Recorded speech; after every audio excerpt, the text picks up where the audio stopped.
Hello అండి, welcome to our channel Srinidhi blogs from USA. అందరూ ఎలా ఉన్నారు, బాగున్నారా? నేనైతే ఈరోజు శ్రీ సీతారాముల కళ్యాణం చూద్దాం రారండి అనే వీడియో అయితే అప్లోడ్ చేస్తున్నాను. ఫొటోస్ అన్నీ యాడ్ చేసి పెడదామనేసరికి వీడియో కొంచెం లేట్ అయింది.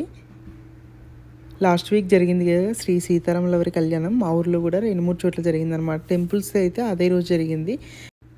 సాటర్డే రోజు Shirdi Sai group of national వాళ్ళు కనెక్ట్ చేసిన శ్రీ సీతారాముల వారి కళ్యాణంకి అటెండ్ అయ్యాము. చాలామంది వచ్చారు. చాలా గ్రాండ్గా చాలా బాగా జరిగింది. పిల్లలు పెద్దవాళ్ళు అందరూ అటెండ్ అయ్యి కళ్యాణం మంచిగా చూసిండ్రు. చాలా బాగా జరిగింది. సీతారాముల వారి కళ్యాణం అనగానే 2-3 డేస్ నుంచే సరిపోతుంది. ఆ సందడంతా స్టార్ట్ అవుతుంది. ముత్యాల తలంబ్రాలు అవన్నీ రెడీ చేసుకోవడము, ఎవరెవరు వెళ్తున్నారు ఫ్రెండ్స్కి ఫోన్ చేసుకోవడం అవన్నీ సరిపోతాయి కదా. ఆ రోజు వీక్ డే అవ్వడం వల్ల గుడికి వెళ్ళిన వాళ్ళు గుడికి వెళ్ళారు, ఇంట్లో చేసుకునే వాళ్ళు ఇంట్లో చేసుకున్నారు. భద్రాద్రి రాములవారి కళ్యాణం అయితే చాలామంది ఇంకా ఆన్లైన్లో చూస్తూ ఉంటారు కదా. అంటే మనకు చిన్నప్పటి నుంచి భద్రాద్రి రాములవారి కళ్యాణం అయితే ఆన్లైన్లో న్యూస్లో చూస్తూ ఉంటాం కదా. చాలా మంచిగా అనిపించింది. తర్వాత అందరం కలిసి ఇంకా సాటర్డే అటెండ్ అయ్యాము. మా పిల్లలు అడిగినారు ఏంటమ్మా అంటే సీతారాముల వారి కళ్యాణం, రుక్మిణి కళ్యాణం, పార్వతీ కళ్యాణం, సీత కళ్యాణం ఇట్లా ఉంటాయి కదా అంటే నేను అదే చెప్పిన. అంటే మనకు పురాణాల్లో కూడా ఆడవాళ్ళు చాలా రెస్పెక్ట్ చేసిండ్రు, అందుకోసమని అట్లుంటుంది రుక్మిణి కళ్యాణం, సీత కళ్యాణం, సువర్చల కళ్యాణం అని అట్లుంటాయని చెప్పిన పిల్లలకి. ఎందుకంటే వాళ్ళకి చాలా డౌట్స్ వస్తూ ఉంటాయి కదా. అసలు ఎన్నిసార్లు రామాయణం విన్నా, సుందరకాండ విన్నా, రాములవారి కళ్యాణం చూసినా కూడా ఇంకా ఇంకా చూడాలనిపిస్తూ ఉంటుంది కదా. చాలామంది జంటలు అయితే వచ్చి కూర్చున్నారు. ముందుగా సాయిబాబా వారి పూజ, తర్వాత రాముల వారిని సీతమ్మ వారిని కూర్చోపెట్టిన తర్వాత దేవుళ్ళని ఆవాహనం చేసిన తర్వాత ముత్యాల తలంబ్రాలు సిద్ధం చేసుకొని సీతమ్మ వారికి తాళిబొట్టు పూజ చేసిన తర్వాత రాముల వారికి యజ్ఞోపవీతం వేసిన తర్వాత అందరం మేము దండం పెట్టుకున్నాము. అందరం కంకణాలు కట్టుకున్నాము. తర్వాత పెళ్ళైన తర్వాత ముత్యాల తలంబ్రాలు అవన్నీ వేసిన తర్వాత పండితులన్నీ శ్రీ సూక్తం అన్నీ చదువుతూ ఉంటారు కదా. దేవుడివి శ్రీ సూక్తము అనే శ్లోకాలు చదువుతూ ఉంటే పండితుల నోటి వెంట ఎంత మంచి అనిపించిందో. అసలు రాములవారి పరాక్రమం గురించి, సీతమ్మ వారి సౌశల్యం గురించి అయ్యవాళ్ళు చాలా బాగా వివరించారు. అసలు రాములవారి పరాక్రమం ఎన్నిసార్లు విన్నా కూడా ఇంకా పిల్లలకి చెప్పాలి అనిపిస్తూ ఉంటుంది కదా. నేను కూడా అదే చెప్పిన పిల్లలకి. పరాక్రమవంతులు అంటే ఎలాగో సాంస్క్రిట్లో ఉంటాయి కదా, ఏంటమ్మా దాని అర్థమని అడుగుతున్నారు. మా పెద్ద పాప అయితే నా పక్కనే కూర్చుంది.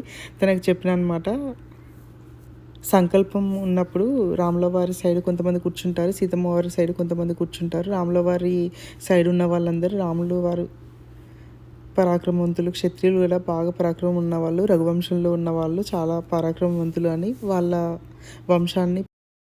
వంశం గురించి చెప్తూ ఉంటారు. తర్వాత జనక మహారాజు గారి సైడ్ ఉన్న వాళ్ళైతే ఇంకా సీతమ్మ వారు సౌశల్యం కలది, మంచి గుణం కలది అని చెప్తూ ఉంటారు. అందుకోసం అది సంకల్పం విన్నంత మాత్రం చేత ఎంతో పుణ్యమని చెప్పిన నేను. అయ్యగారు చెప్తూ ఉంటే నేను మా పాపకి ఎక్స్ప్లెయిన్ చేసిన, తను మధ్యలో అడుగుతూ ఉందన్నమాట. అయ్యగారు అయితే ఇప్పుడు ఇంకా తాళిబొట్టుని చూపించి రాముల వారి సీతమ్మ వారికి అయితే కడుతున్నారు ఇప్పుడు తాళిబొట్టు. తర్వాత హారతిస్తున్నారు.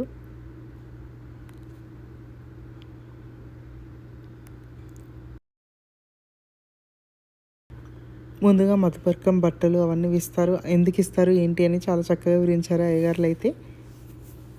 మధుపర్కం అంటే బట్టలు అనుకుంటారు కదా, కాదు, పెరుగు చక్కెర కలిపి ముందైతే ఇస్తారు, తర్వాత బట్టలు ఇస్తారని చెప్పారనమాట. మంచిగా అనిపించింది. అంటే మనకు తెలియని విషయాలు అంటే సగం సగం తెలుసుంటాయి కదా మనకు విషయాలన్నీ, అవన్నీ పూర్తిగా వినడానికి అయ్యగారులు చెప్తుంటే చాలా మంచిగా అనిపించింది.